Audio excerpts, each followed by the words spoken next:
Guys, welcome back to my channel vlog with Q. তো আমরা যাচ্ছি আজকে সুন্দরবন, ঠিক আছে? আগে দিয়েই বলে দিলাম, কেন কি টাইটেল থাম্বনেল দেখে তোমরা বুঝতেই পেরে গেছো। তো বেরাচ্ছি আমরা।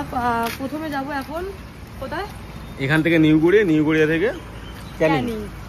তারপরে ওখানকার লোকেরা পিক আপ করবে। তো আপাতত অতদূর পৌঁছাই, অতদূর পৌঁছতে পৌঁছতে আমরা কী কী করি সেটা তোমার সাথে শেয়ার করো। সবার আমার মানে জুতোটা একবার শুধু যাচ্ছে, সব কিনে দিচ্ছি। অনেক কষ্ট করে অনেক হাঁপিয়ে দৌড়ে আমরা এই ট্রেনটা পেয়েছি। মানে আমরা ঢুকেছি আর ট্রেনটা ঢুকেছি, এটা একটুখানি দেরি হতো তাহলে ট্রেনটা মিস হয়ে যেত। আমার কথা শোনাচ্ছি কি আমি জানি না, কারণ আমি বাবার মতো বলেই যাচ্ছি। ভীষণ গরম, তার মধ্যে পড়েছি কি মোটা একটা জামা। দেখা হচ্ছে নেমে। হ্যাঁ, এখানে অনেক দোকান যেরকম বাকি আছে আমি বলতে পারছি।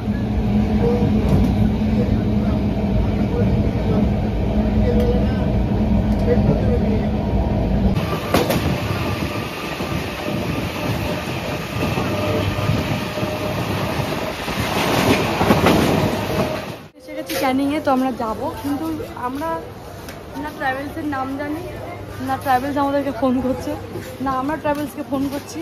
তো কী করছি বুঝতে পারছি না। এই এলাম ক্যানিং স্টেশনে, আবার ক্যানিং স্টেশন থেকে এখন ঘরে চলে যাবো। এই ফোন সুন্দরবন ঘুরতে আমরা একটু স্পেশাল, যারা আগে থেকে এসে তারা ঘুরছে লঞ্চে করে, আর আমরা ঘুরছি অটো করে।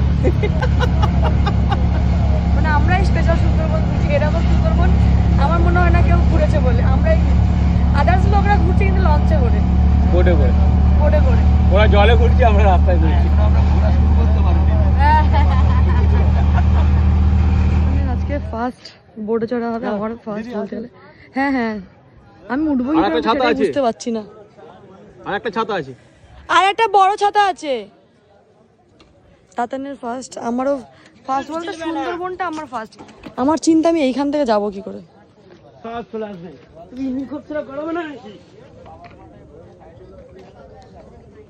আমি সিঙ্গেল যেতে পারবো না। উনি কতগুলো ব্যাগ নিয়ে একা চলে গেল। দেখছি আমি তো চলে যাবো। ওই দেখ, দেখি যা দেখি। সোমনাথ দাঁড়া, বাবু আছে।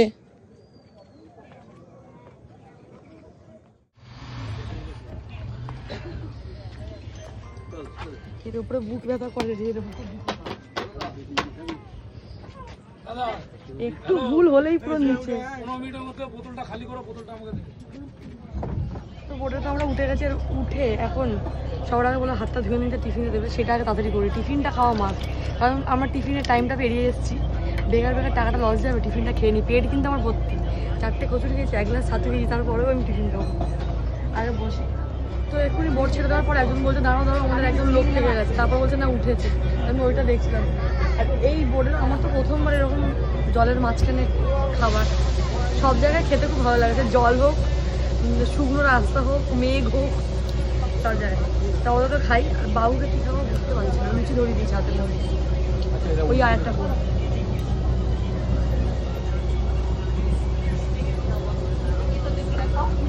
সুন্দরবন ট্রাভেলসের ওই যে এর ওপরে বোট বলে ওপরে, তো এসেই পেয়ে গেছিলাম জল খাওয়ার, যেটা খাওয়া হয়ে গেছে। মনে হয় না ব্লগ নিয়ে গেছি বলে, তো অ্যাড করে দেবো। আর এখন দিয়েছে আমাদের আমুদি মাছ, যেটা পুরো পেট টাইট, কারণ আমি 1 গ্লাস ছাতু খেয়ে এসেছি, বাইরে 4টে লুচি খেয়েছি, আবার এখানটা এসে 4টে লুচি খেয়েছি, এরপরে আমুদি মাছ ভাজা গেছে, তো পেট পুরো টাইট। খাবো, খেয়ে তারপরে একটুখানি পর উপরে যখন বাবুকে একটুখানি দুধ খাওয়াবো, ওই জন্য খেয়ে নিই। তারপরে দেখা হচ্ছে ওপরে আর কী কী খাবো সব শেয়ার করবো।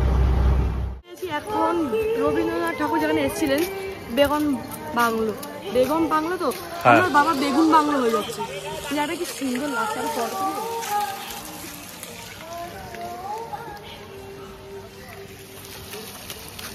ভালোবাসি। এখানে কিন্তু গান হয়েছে, কপিরাইট পড়ে যাবে। নো প্রবলেম, স্কিপ করে দেবো। এই জায়গাটা আমাকে এখন দেখাবি। হ্যাঁ, লাস্টে আমরা নেমেছি, সবার লাস্ট ফার্স্টে আমরা ঘুরে চলে এসেছি। মানে আমরা এত যারা এসেছিল তারা অনেক বোট চলে গেছে এখান থেকে। এরকম না না, ওটা বলছি না। বোট থেকে নামলাম আমার লাস্টে, সবার ফার্স্টে আমরা ঘুরে চলে। মানে এত স্পিড, আমরা বেশি টাইম ওয়েস্ট করিনি। দেখা হয়ে গেছে, ফটো তোলা হয়ে গেছে, এখন উঠবো। ভাবছি শুধু কখন হোটেলে যাবো। কেন বলো তো? কেন কি আজকে এসেছি, কালকে মন খুলে রেডি হয়ে ঘুরবো, কালকে ভালো ভালো ফটো তুলবো। আজকে দেখো কোনো মেকআপ করা নেই, কোনো মেকআপ নেই। আমি পাবলিক খেতে পছন্দ করি না, কিন্তু পুরোটা খেয়েছি। এতটা ডিম ছিল পেটের মধ্যে শুধু। আর এই দিকে যে ইলিশ বড় বড় দিচ্ছিল, আমি বলছি আমি আর পাচ্ছি না, ছোটো দাও। এও সেই সেম বড় দিচ্ছিল বললো ছোট দাও, ছোটই তো বড় দিয়েছি। পাবদা মাছ দিয়ে আমি খেতে পারছি পাবদা মাছটা যদি না দিত ইলিশ মাছটা মানে চেপে মানে একদম ভরে পেট ভরে খেতাম। যেহেতু ওটা দিয়ে দিয়েছে না, পাবদা মাছটা খেতে পর আর কিছু ইচ্ছা করছে না। যেহেতু ইলিশ দেওয়ার খেতে তো হবেই, টেস্ট তো করতে হবে, তাই জন্য ইলিশ। সুন্দরবন মামামকে খুব মিস কেমন লাগলো তো সুন্দরবন? ভালো লেগেছে। মামুকে তো আমিও মিস করছি। মামামকে মানে খুঁজে সোমনাথ বলছে থেকে আমার যেন মনে হচ্ছে মামামটা কোথায় গেল। সে হ্যাঁ, হয় না মানে সে হাত ধরে এইদিন হাত ধরছে না, ওইখানে গাড়ি আসছে, ওই তখন পটকে মনে হচ্ছে মামামটা কোথায় গেল। রোহিত বলছে হ্যাঁ রে, তোর মেয়েটার জন্য মন খারাপ লাগছে। কি করে বলবো, এক্সাম চলছিল আনতে পারলাম না। যদি জানতাম না এই জিনিসটা হবে আমাদের সাথে, তাহলে ওকে নিয়েই এই কয়েকদিন পরেই আসতাম, তাই না? এত বোকামি করেছিল আমাদের নিজের মনে হাত কামাতে ইচ্ছে করছে। খুব আর আমরা খুশি, ও সুন্দরবন খুব ছিল, পুরো একটা খুশি proper পেতো। কেন গ্রাম। বলতো? ওই ছাড়খন জলে থাকতো, খুব খুশি পেতো। বোট ছুটতে খুব ভালো হতো। আর ও এইটা নেবো ওটা নেবো কত, আমি ওর জন্য খেলনা কিনে নিয়ে আজকে যাবো, ওর জন্যই খেলনা কিনবো। কারণ বাবু ছোট, ও বোঝে না। দেখ এখান থেকেও নেওয়া যায়, কালীঘাট থেকেও নেওয়া যায়, কিন্তু ও তো এটা বলবে যে না ঘুরতে গেছিল এটা নিয়ে এসছে, কত টাকার মধ্যে খেলনা হয়ে যাবে। আমরা ঘুম থেকে উঠেছি, মানে আমি তো ওখানেই ঘুমিয়ে পড়েছিলাম বোর্ডের মধ্যে। তারপরে এখানে এসে আর ঘুমটা হয়নি। একটা চা দিয়ে গেছে, আমি চা খাই না। তারপরে দিয়ে গেছে চাউমিন। এই চাউমিনটার জন্য আমি এখন ঘুমাইনি। মানে ভাবতে পারছো, চাউমিনটা খেয়েও আর ঘুমাবো না, কারণ বাইরে একটা নাচের প্রোগ্রাম করে কিছু হবে। নাচের প্রোগ্রাম হয়, ওটা দেখবো। আর মামার জন্য কিছু খেলনা কিনতে যাবো, আর কিছু কিনা।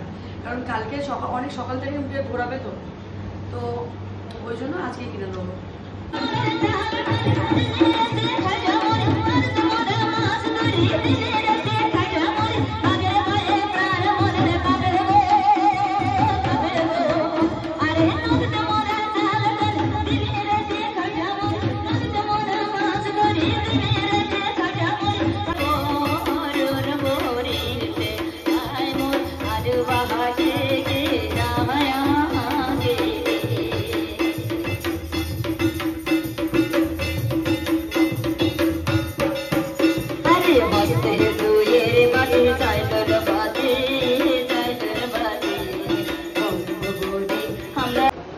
বেরিয়ে পড়েছি এখন সন্ধ্যাবেলা কেনাকাটি করতে। আর এখান থেকে আমার পছন্দ হয়েছে ব্যাগ, কারণ মামামকে বলেই এসেছিলাম আমি যখন যাও তোর জন্য স্টাইলিশ ব্যাগ নিয়ে আনবো।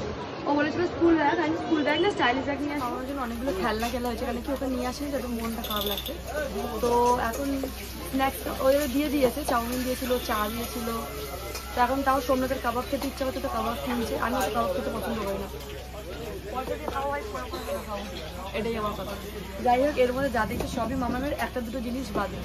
একটা জিনিস বাবুর জন্য, আর দুটো খেলনা শুধু সোমনাথ নিজের জন্য কিনেছে খেলনা। কি কি আমি ঘরে গিয়ে দেখাবো, এক্ষুনি আমি ঘরে গিয়ে দেখাবো। খুব এক্সাইটেড দেখানোর জন্য। তোমাদের সঙ্গে সব শেয়ার করবো, মামামের জন্য কিনেছি, খুব এক্সাইটেড। মামাম থাকলে এতটা এক্সাইটেড হতাম না, ওকে এতগুলো খেলনা আমি কিনে দিতাম না। আমি সবসময় না মামামকে আমি ওকে একটাই কথা শিখিয়েছি, মামাম অল্প কিছুতে খুশি। এটা আমি সোমনাথ তো জানে, ও যে জিনিসটা রাখে একটা জিনিস কিনে দেবো। আর ওকে সবসময় বলি যে এখন না পরে, ও রেখেও দেয়, হ্যাঁ একটুখানি ক্যান করে রেখে দেয়, কিন্তু ওকে সবসময় বেশি জিনিস কিনে দিই না, একটাই। এবারে কি বলবো জানি না, আমি ওর জন্য টাকা নিয়েছিলাম ঘর থেকেই আর কিনে দিয়েছি। এইটা অনেকদিনের পছন্দ ছিল, ডিসপেন্সার। ঠান্ডা জলটা ছিল না, এটা এরকম হয়ে গেল, দেখা যাচ্ছে না ডিসপেন্সার। এটা অনেক চেয়েছিল, দেওয়া হয়নি, এখন কিনলাম। আর তিনটে ব্যাগ কিনেছি, সেটা হচ্ছে এই একটা ব্যাগ, এই একটা ব্যাগ, আর একটা এই একটা পিঙ্ক কালার, একটা পার্পল কালার, একটা রেড কালার। কারণ একটা মায়েরা, একটা মামাম, আর একটা আমাদের ঘরে একটা বাচ্চা আছে, ওই বাচ্চাটা দিয়ে যার যে কালারটা পছন্দ হবে সেইটা। আর হচ্ছে কি এটা আমাদের না, হ্যাঁ আর কিনেছিলাম এইটা, সে এরকম করে হাতে যে ফুলটন যে বেড়ায়, এগুলো খুব ভালো লাগে, আমার ভালো লাগে। এইটাও মামাম চেয়েছিল মামামের, তো কটা হলো, একটা দুটো তিনটে হয়ে গেল মামামের, ঠিক আছে। আর মামামের জন্য এই একটা কল নিলাম, এরকম পেন্সিল বক্স আছে, সেই যে খেলে এই জন্য এই একটা কল নিয়েছি। এইটা মামাম চেয়েছিল আগের বছর দুর্গা পুজোতে, যেটা আমি ওকে এখনো দিই, ঠিক আছে। ভাই খারাপ করে দিলাম নাকি? এটা তোমার নয়, আমি কি ভুল করেছি? দুজনে আমার কি উচিত ছিল? ওকে তো এখন খেলুক না, যা জিনিস তার এরকম না দিতে পারি, আর যা দিতে না রাইট। আর হচ্ছে কি ব্যাস, আর কিচ্ছু নেই। আর বাবুর জন্য কিনেছি হচ্ছে এইটা, কারণ বাবুর একটুখানি গরমের বাতি গেছে। কারণটাও বলছি, আমাদের দোষ হওয়ার থেকে ওকে এসিতে ডাক্তার দেখিয়ে হয়, ঠান্ডাটা থেকে ওকে, তো ঠান্ডা মানুষ। এইটা কিনেছি, ওর জন্য আমি এখন কিনিনি। সোমনাথ এটা কিনেছে নিজের জন্য, এই এটা আমাকে চেয়েছিল সোমনাথ দীঘাতে, আমি কিনে দিইনি, ওই জন্য নিজের জন্য এখন কিনেছে। যাই হোক, ও তো হাফন খেলবে না, বাবুই খেলবে, মামাম খেলবে। আর এইটাও কিনেছে সোমনাথ নিজেরই জন্য, বাবুর নাম করে নিজের জন্য। আর এইটা কিনে দিয়েছি আমি সোমনাথকে, গিফট করেছি। আমি এরপর এইটা করে দেবো, আমাকে এটা করে দেবো। এখানে কি নিজে নিজে করলে না আরাম পাওয়া যায় না, বাস। আর এখানটায় কিচ্ছু নেই, আমি আমার জন্য কিচ্ছু কিনিনি। আমি এতেই খুশি, আমার মেয়ের জন্য একটা, দুটো, তিনটে, চারটে, পাঁচখানা জিনিস মামার মেয়ে নিচ্ছে, এটাই খুবই খুশি। তো যাই হোক, ব্লগটাকে করছি এখানটা এন্ড। দেখা হচ্ছে নেক্সট ব্লগে, রাত্রিবেলা কি ডিনার হচ্ছে সেগুলো সব তোমার সঙ্গে নেক্সট ব্লগে শেয়ার করবো, তো ওইটা দেখতে ভুলবে না। টাটা।